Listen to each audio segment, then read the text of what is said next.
Barcelona 1-0 over Mallorca. The unlikely Luuk de Jong getting one in the back of the net, and a big save from Ter Stegen in stoppage time, no less, getting all 3 points for Barcelona in this one. In today's video, we'll be discussing the good, the bad, and the Barca from today's match as we take a look at a full match review and player ratings from Barcelona 1-0 over Mallorca. Barcelona came into this match with 9 Barcelona B players after being hit hard with injuries and a recent COVID outbreak at the club. Everyone, including me, was shocked that this match even happened. I thought for sure it was going to be postponed. But La Liga says the show must go on. Thanks to the unlikely hero Luuk de Jong, Barcelona were able to get a lead late in the first half that they then narrowly maintained through the rest of the 90 minutes plus stoppage time. Equally as important to securing those 3 points was Ter Stegen's huge save on the back post in stoppage time. Barcelona were struggling to keep possession late in the match, tired legs, tired minds,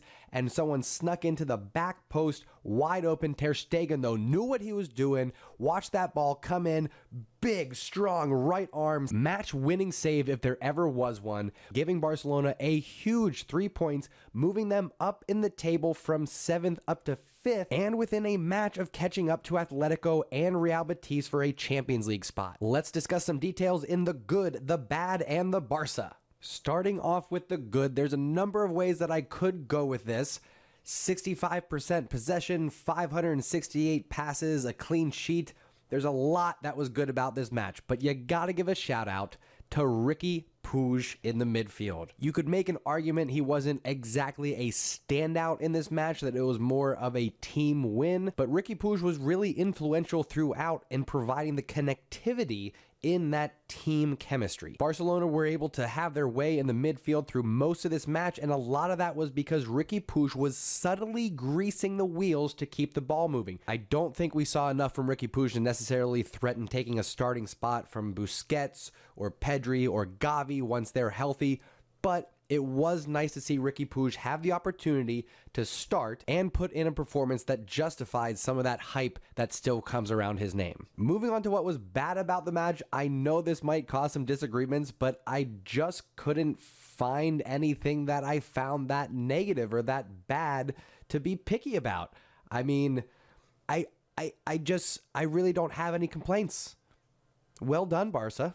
Yes, we almost blew the lead late, and I could maybe pick out a defender or two for leaving that opportunity, but I'm just not willing to be that picky given the context of the situation, and that one defensive lapse does leave the opportunity for Ter Stegen to step up, get the big save, and get the highly coveted Barca box for keeping the clean sheet and saving all 3 points for the Blaugrana.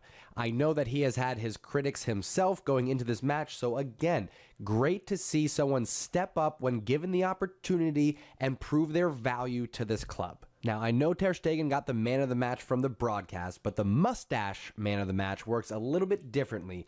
And this time, not only for scoring the one and only goal in the match, getting 3 points for Barca, but for his Rooney-esque bicycle kick in the first half, ringing off the crossbar. Good sir, it is Luuk de Jong getting the mustache man of the match. Listen, this was a big goal for the player, a big goal for the club. We needed the 3 points. Luuk de Jong needed a little pick-me-up. He might be on his way out in January. He's on loan right now. We've been talking about canceling that loan. We've been talking about trying to find somewhere else for Atletico to loan him to. There might be a replacement in Morata coming in.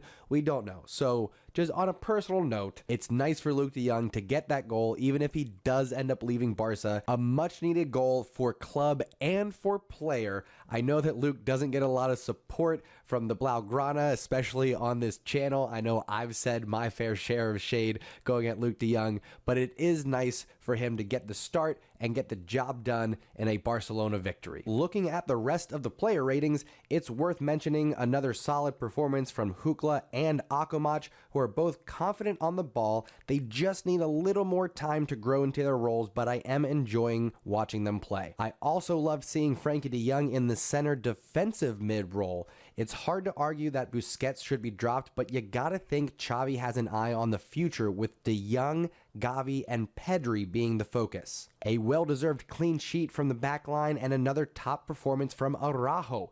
left back, right back, doesn't matter. He is the best thing to happen to Barcelona's defense since Piqué returned in 2008. Overall, a good win for Barcelona, a very Barca win. Lots of possession, lots of passing, a gritty performance, and 3 important points to start the new year. Up next for Barcelona is a Copa del Rey match. We've got Linares Deportivo on January 5th, and then we are going to Granada Saturday, January 8th. Of course, we will be live here on the channel for watch-along parties for both of those matches. If this is your first time finding us, this is your invitation to join the undefeated community. Go ahead and subscribe to the channel. Come hang out with coolies from around the world as we support the Blaugrana during all the live matches and catch up with each other and the Barcelona news every Monday, Wednesday, and Friday during Wake Up and Barca right here on the Undefeated channel. That's going to do it for today, friends. Thank you so much for tuning in and taking a ride. I'll see y'all next time. Mwah.